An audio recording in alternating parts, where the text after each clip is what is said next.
تاکہ اسی رپورٹ کی بنیاد پر آگے کے معاملات حل کیے جا سکیں۔ اس وقت مجھے سخت نیند آ رہی تھی۔ میں تو اپنا کھانا کھا کر بستر میں سونے لوگوں کے ساتھ ہی ہسپتال گئے۔ رات بھر مجھے اسی لڑکی کے بارے میں خیالات آتے رہے۔ جب بھی میری آنکھ کھلتی میرے ذہن میں ایک ہی سوال ہوتا کہ لڑکی کے پوسٹ مارٹم میں ایسی کیا چیز آئے گی؟ آخر اس کی موت کیوں ہو گئی؟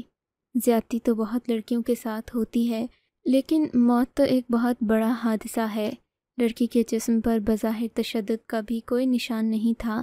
اس سے ظاہر ہوتا تھا کہ ان لڑکوں نے لڑکی پر تشدد تو کوئی بھی نہیں کیا، لیکن جو بھی ہوا تھا اس میں وہ لڑکے ملوث ضرور تھے۔ بالآخر پوسٹ مارٹم کی رپورٹ آئی تو اس نے سب کے ہوش اڑا کر رکھ دیے تھے۔ پوسٹ مارٹم رپورٹ نے سبھی کو مزید پریشانی میں ڈال دیا تھا۔ ان لڑکوں کے بارے میں بھی ہم لوگ کوئی بات نہیں کہہ سکتے تھے۔ اب یہ کیس مزید مشکل ہوتا جا رہا تھا۔ البتہ پوسٹ مارٹم سے ایک بات ضرور ظاہر ہوئی تھی کہ لڑکی کا مجرم کوئی نہ کوئی دکاندار ہے، کیونکہ دکاندار کے علاوہ یہ کام کوئی بھی نہیں کر سکتا تھا۔ خیر، ان تینوں لڑکوں کو لاک اپ میں بند کر دیا گیا۔ میں چونکہ ماہر نفسیات تھی، مجھ سے بھی پولیس نے کافی مدد لی۔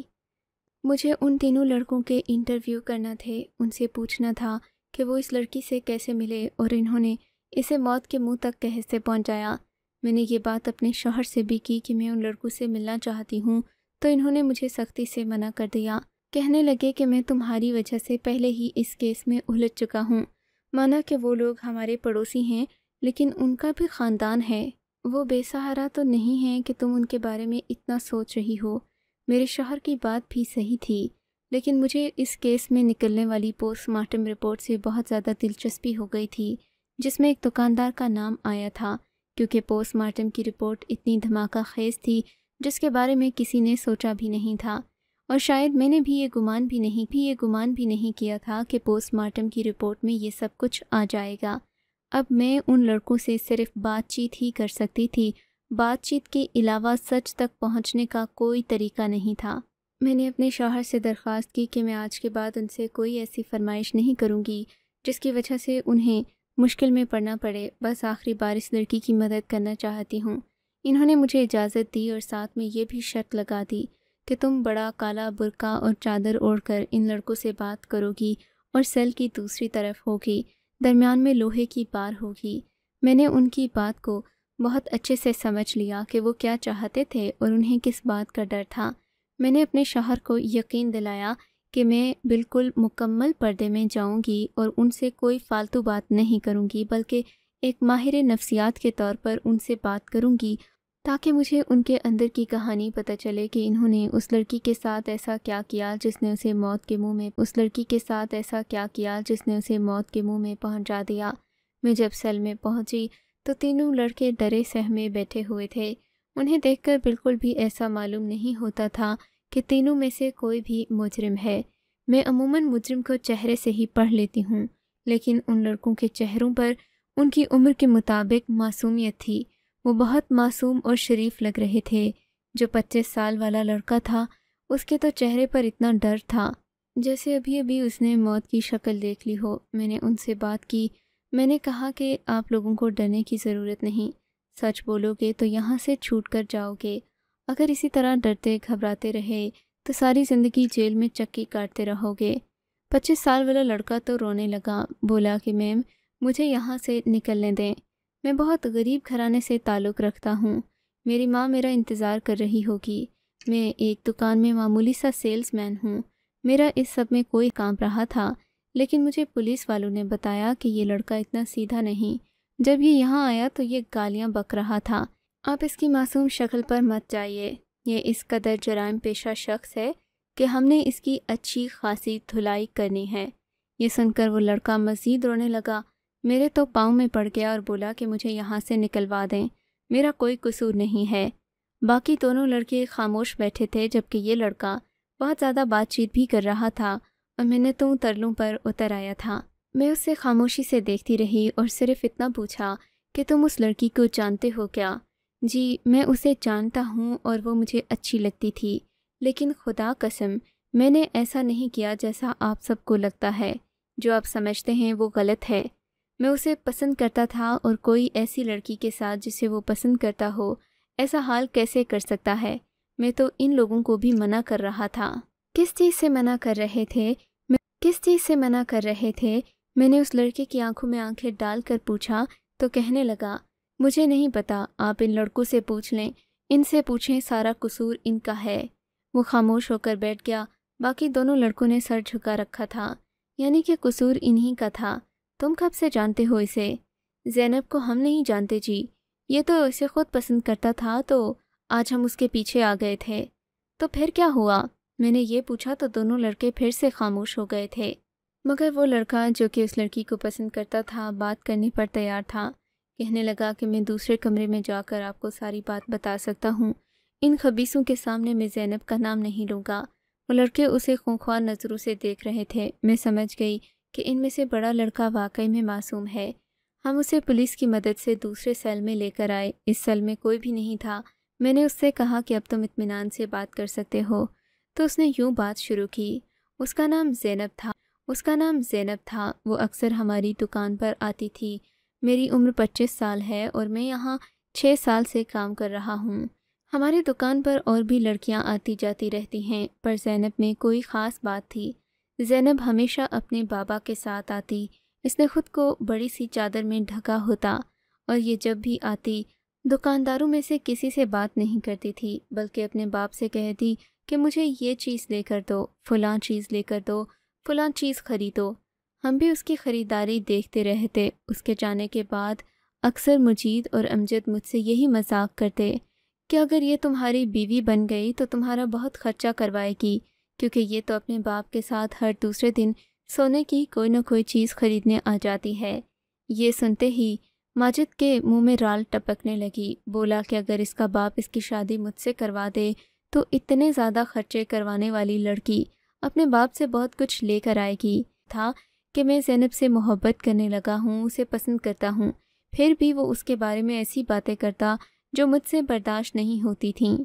اس دن کے بعد سے میری اور مجید کی دشمنی ہو گئی۔ ہم دونوں آپس میں بات کرتے تو لڑ پڑتے تھے۔ زینب کا ہماری دکان میں آنا جانا بڑھ چکا تھا۔ شاید وہ بھی مجھے پسند کرنے لگی تھی، یا پھر اسے ہماری دکان سے خریداری کر کے اچھا محسوس ہوتا تھا۔ اس دن زینب نے اپنے باپ سے ضد کی کہ وہ اسے ہیرا لے کر دے۔ آج زینب نے پہلی بار ہیرے کی فرمائش کی تھی۔ ہمارے پاس تو ہیرے کا کام ہی نہیں تھا، ہم بس سونے کا کاروبار کرتے تھے اور سونا ہی بیچتے تھے۔ زینب کے باپ کی فرمائش سن کر ہمارے مالک نے کہا کہ آپ لوگ 2-3 دن کے بعد آ جائیں، میں آپ کو ہیرا منگوا دوں گا اور آپ اس کی قیمت ادا کر دینا۔ فی الحال ہمارے پاس ہیرا نہیں ہے۔ زینب یہ سن کر بہت خوش ہوئی۔ اس نے مجھ سے کہا کہ میں آؤں گی تو میرے لیے ہیرا تیار رکھنا، کسی اور کو نہیں فروخت کر دینا۔ میں نے کہا آپ فکر نہیں کریں، اس پورے علاقے میں کسی اور کی جیب میں اتنا پیسہ نہیں کہ وہ ہیرا خرید سکے، خریدنے کا سوچے بھی۔ اس بات پر زینب نے مجھے مسکرا کر دیکھا۔ میں نے دیکھا اس دن مجید کے چہرے پر ایک عجیب سی مسکراہٹ تھی جسے میں سمجھ نہیں سکا تھا۔ میں نے دیکھا کہ وہ شام کے بعد مغرب کے وقت امجد سے چھپ چھپ کر کوئی باتیں کر رہا تھا۔ جیسے ہی میں اس کے سامنے جاتا تو دونوں باتیں کرنا بند کر دیتے تھے۔ ویسے تو وہ دونوں میرے دوست تھے، دونوں مجھ سے ہر بات کیا کرتے تھے، لیکن پتہ نہیں کیوں آج دونوں میں سے ایک بھی میرے ساتھ صحیح بات چیت نہیں کر رہا تھا۔ میں سمجھ گیا کہ کوئی نہ کوئی گڑبڑ ضرور ہے، یہ لوگ مجھ سے کوئی بات چھپا رہے ہیں جو کہ انہیں مجھے بتانی چاہیے۔ میں نے دونوں سے پوچھنے کی کوشش بھی کی تو انہوں نے مجھے کچھ نہیں بتایا۔ امجد کہنے لگا کہ تم اپنے کام سے کام رکھو۔ مجید بولا کہ چھپانے والی کوئی بات ہی نہیں ہے، جب کچھ ہوگا تو تمہیں خود پتہ چل جائے گا۔ میں نے اس بات پر زیادہ دھیان نہیں دیا، لیکن دونوں پر میری نظر ضرور تھی۔ ایک دن کے بعد زینب نے ہماری دکان پر دوبارہ سے آنا تھا۔ وہ جب دکان پر آئی تو میں اسے دیکھتے ہی سمجھ گیا کہ ہیرا لینے کی خوشی اس کے چہرے پر چمک رہی تھی۔ میں نے اس سے پوچھا کہ آپ کے ابا کہاں گئے تو بولی ابا جمعے کی نماز پڑھنے گئے ہیں، مجھ سے صبر نہیں ہوا تو میں اکیلی ہی آ گئی۔ میں نے آج سے پہلے ہیرا کبھی نہیں پہنا، مجھے ہیرا پہننے کی بہت خوشی ہے، اسی وجہ سے میں آج اکیلی ہی دکان پر آ گئی۔ امجد اور مجید فوراً الرٹ ہو گئے تھے، جیسے انہیں کوئی بات کھٹک رہی ہو۔ مجھ سے کہنے لگے کہ تمہیں مالک بلا رہا تھا، وہ بھی جمعے کی نماز پڑھنے گئے تھے تو مجھے مجبوراً ان کی بات ماننا پڑی۔ زینب اکیلی دکان پر آئی تھی، مجھے اس کے بارے میں مزید کچھ نہیں پتہ تھا۔ میں نے خیر سے دکان سے مسجد کا رخ کیا، لیکن جب میں واپس آیا تو زینب تو بولے کہ وہ تو اپنا ہیرا لے کر چلی گئی، بہت ضد کر رہی تھی۔ ہم نے منع بھی کیا کہ ہیرا لے کر مت جاؤ، بعد میں ابا تمہارے آ کر ہمارا سر کھائیں گے، پر وہ نہیں مان رہی تھی۔ مجھے ان دونوں کی بات پر یقین نہیں آیا، لیکن میں اس کے بارے میں زیادہ پوچھتا تو یہ دونوں شک میں پڑ جاتے۔ میں خاموش ہو گیا۔ بات آئی گئی ہو گئی، لیکن 4-1 بجے کے قریب دونوں دکان سے نکلنے لگے تو مجھے شک ہوا۔ دکان سے تو اس وقت یہ لوگ نہیں جاتے تھے، دکان بند ہوتی تھی 7 بجے، جبکہ یہ لوگ 4 بجے دکان سے جانا چاہتے تھے۔ مجھے شک ہوا تو میں ان کا پیچھا کرنے لگا۔ کچھ دور جا کر میں نے دیکھا تو آگے ویرانے میں ایک گاڑی کھڑی تھی۔ میں نے دیکھا یہ لوگ گاڑی کی ڈکی کھول رہے تھے۔ حیرت کی انتہا نہ رہی جب اس میں سے زینب نکلی۔ میری تو آنکھوں میں آنسو آ گئے۔ زینب کو ان لوگوں نے رسیوں میں جکڑ رکھا تھا۔ یہ دیکھ کر میں نے شور کیا، زینب کو بڑی مشکلوں سے رسی سے چھڑایا، مگر یہ لوگ مجھے مار کر زینب کے پیچھے بھاگنے لگے۔ میرے چہرے پر زخم آ چکا تھا، مجھ سے چلنا مشکل ہو رہا تھا، اسی وجہ سے میں زینب کے پیچھے نہیں جا سکا۔ کچھ دیر کے بعد جب مجھے ہوش آیا تو میں ان کے نقش قدم پر پیچھے گیا۔ مجھے پتا تھا یہ لوگ کہاں تک گئے ہوں گے۔ وہاں جب پہنچا تو دیکھا تو زینب کی حالت خراب ہو چکی تھی، اس کے منہ سے جھاگ نکل رہا تھا، کیونکہ اس نے وہ ہیرا جو آج اپنے باپ سے لیا تھا وہ نگل کر اپنی جان لینے کی کوشش کی تھی۔ اس کے آگے کا مجھے کچھ نہیں پتا۔ لڑکے کی بات میں 100% سچائی تھی، کیونکہ زینب کی پوسٹ مارٹم رپورٹ کے مطابق اس کی موت زیادتی یا کسی تشدد سے نہیں ہوئی تھی، بلکہ اندرونی خون بہنے سے ہوئی تھی۔ ان لوگوں نے جب زینب کو اکیلا دیکھا تو ان کی نیت خراب ہو گئی۔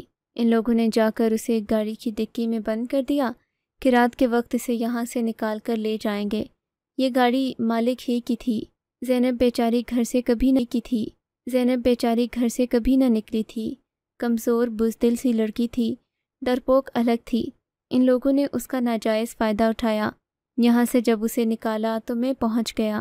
میں نے اس کی مدد کرنے کی کوشش کی۔ وہ بھاگ تو گئی مگر ان درندوں کے قریب آنے سے ڈر گئی۔ مارے گھبراہٹ کے اس نے اس مشہور بات پر عمل کیا کہ ہیرا نگلنے سے انسان کی موت ہو جاتی ہے، تو اس نے ایسا ہی کیا تاکہ ان درندوں کے درندگی کا نشانہ بننے کی بجائے وہ اپنی جان ہی دیتے۔ بس اسی بات نے اس بیچاری کی جان لے لی۔ یہ سن کر میں حیران رہ گئی۔ میرے دل میں ایک چنگاری سی اٹھی، درد کی ٹیس بھی اٹھی کہ لوگ اپنے مقصد کے لیے کس حد تک گر جاتے ہیں۔ جو ہو گیا اس کے بارے میں بات کر کے سوائے تکلیف کے کچھ نہیں ہوتا، لیکن سب لڑکیوں سے یہی کہوں گی کہ کبھی بھی بنا اپنے محرم رشتے کے باہر بازاروں میں مت جائیں، بھلے آپ جتنی مرضی اپنی آزادی کی بات کریں۔ آپ کو اگر یہ کہانی اچھی لگی ہے تو اس ویڈیو کو لائک کیجیے، اور اس طرح کی مزید کہانیاں سننے کے لیے ہمارے چینل کو ضرور سبسکرائب کیجیے۔ کہانی سننے کا شکریہ۔ آپ سے ملاقات ہوگی اگلی ویڈیو میں، تب تک کے لیے اللہ حافظ۔